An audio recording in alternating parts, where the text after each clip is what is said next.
Ladies and gentlemen, Hall of Famer, founder of NXT, the King of Kings, Cerebral Assassin, Mr. H, Triple H, Hunter Hearst Helmsley, Paul Levesque, terrorizing. Ladies and gentlemen, Triple H. Yeah!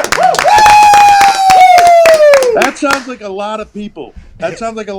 I'm not sure about your social distancing right now. Well, I'll tell you, we have 9 people in here, but we are spaced out. And in Indiana, you're only allowed gatherings of 10 or less. We fit the code perfectly over here. You're good. All right. You're good. Just making sure. I'm ensuring your safety, Pat. Well, I appreciate you looking out for me. I feel like there's only a couple people creating content right now. We're one of them.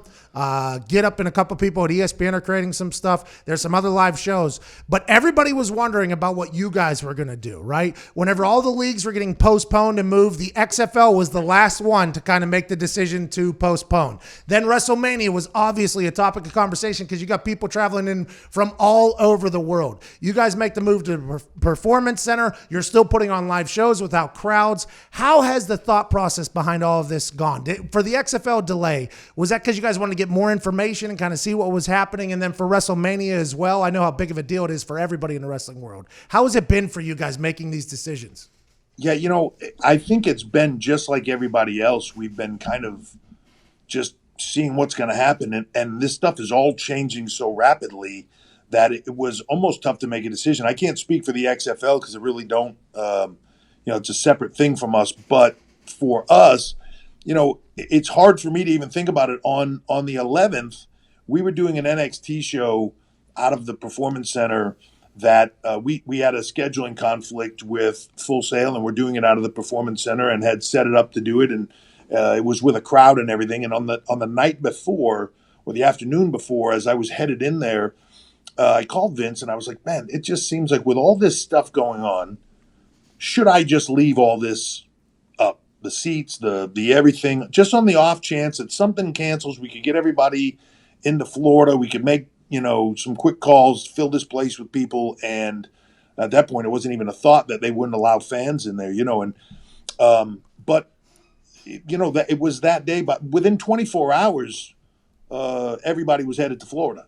It was so quick and rapid that everybody was just kind of making decisions as it happened and went forward. And one of the things that is beautiful for us is, you can take the live event aspect of it and traveling, but if we have TV cameras, a facility, in this case, you're not having fans there, you can still do this. You can still put on a show, unlike a team where you're traveling mass amounts of people to multiple locations and having them play a lot of other people on another team, and their people are traveling, and all those things become riskier and riskier and riskier. We can do what we're doing right now, which is go into one location. Luckily for us, we have the Performance Center and what it was designed to do.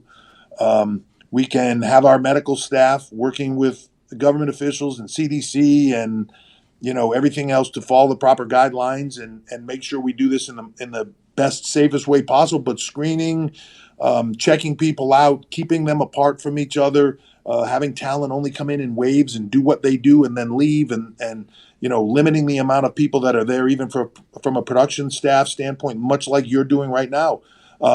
There's a way to do it, and there's a way to make this happen with our business, and we can work around it. We can change it. We can script it how we want it to be, and really continue to do what I feel like right now is probably one of the most important things, other than people's health and safety, is giving them something to be entertained by, giving them an escape, giving them a conversation that isn't about this virus or all the things that are going badly, the economy, their jobs. Just forget about it for a minute and watch something else and get lost in it. And that's when I feel like WWE is at its best, is when you can, like anything, you can criticize, you can sit there and overanalyze, you can break it down, they did this wrong, they booked that wrong, just if you're in the pinch of sit back, turn on your TV, sit by yourself or at least 6 feet from somebody else, make some popcorn and just relax and enjoy it. And hopefully be entertained, and we can put a smile on your face, then to me, that's one of the most important things right now is giving people that escape. I agree. I've said that we all have a role in this thing. Obviously, there's people that have to stay home. There's businesses that have to shut down. And there'll be a brighter day, hopefully, on the other side of that. But I feel like our job is to dance monkey dance. I honestly feel like if I can be an escape for somebody who's in the middle of a quarantine or a lockdown and they're just in the middle of a miserable time and they have no idea what's going to happen in the future, if I can say something stupid into a microphone for a couple hours a day and you enjoy it, that's awesome. That's why I think you guys continuing to do shows is not only noble, but awesome.